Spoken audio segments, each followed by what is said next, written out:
but I would just like to share with the committee that the Ombudsman is not a fully regionalized agency.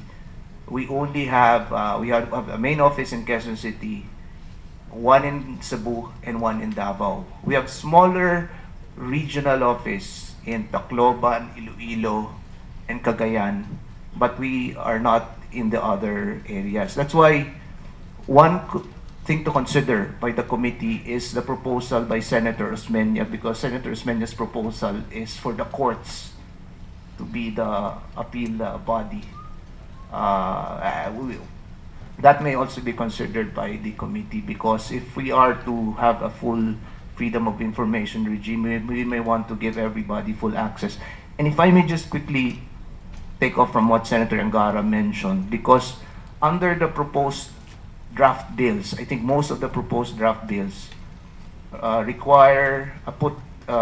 propose the Ombudsman as the first level of appeal.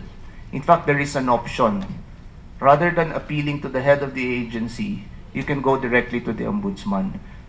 Our suggestion, and as pointed out by Senator Angara, we support the principle of exhaustion of administrative remedies. We should first give the agency a chance to correct whatever a lower ranked official may have done. For example, if there was a denial at the first level, the agency should be given a chance to look at that denial before it goes to the Ombudsman. It will also lessen the burden on the office of the Ombudsman. And finally, Madam Chair, the point that the Ombudsman is to be designated as the body, we think it is appropriate, because under Republic Act 6770, the Ombudsman law, the Ombudsman is empowered to direct any public official to perform an act required by law. So if a certain public official, for example, has the duty to provide certain information, certain documents, and refuses to do so without valid basis, then it should be the Ombudsman.